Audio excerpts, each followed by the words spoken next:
Doctors are hailing a simple new blood test which can predict if a person is about to suffer a heart attack. Every year, around 1 million people go to A&E with chest pains, but only 188,000 of those actually go on to suffer a heart attack. Doctors believe around 400,000 people could be sent home immediately by testing for a protein that is released during heart attacks. So just how does it work? Let's ask Professor Jeremy Pearson, who's the Associate Medical Director at the British Heart Foundation.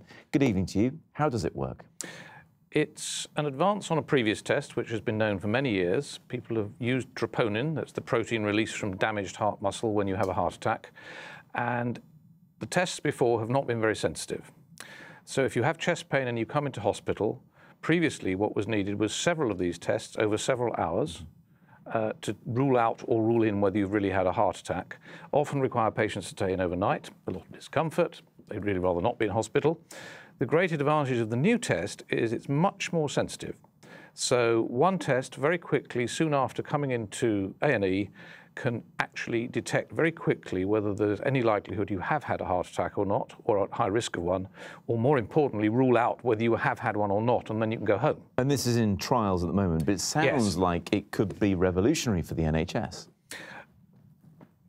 Revolution is a strong word, but yes, it clearly could be very helpful. There are far too many people in A&E. We need to structure the way through an A&E better, so anything that can actually reassure patients, send them home early, and actually relieve the load on A&E so that they can do other things that are more important will be really important indeed. So. Is troponin only released? Is it only present when someone is about to have a heart attack, or is it there all the time at a low level? It's there at very low levels, which is why this new test works and why, on testing it on 6,000 people so far, they've been very clear that if it's below a particular level, although still detectable by the test, you can rule out any likelihood the person's had a heart attack. That's basically the background level that trickles out all the time.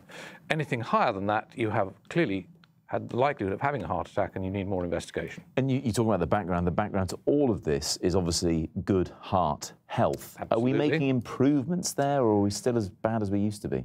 We're making steady improvements. Part of that's down to better recognition and treatment of heart attack related to things like this and what happens if you do go for angiography and an invasive procedure, putting a stent in or something like that, which has saved a lot of lives. Yeah.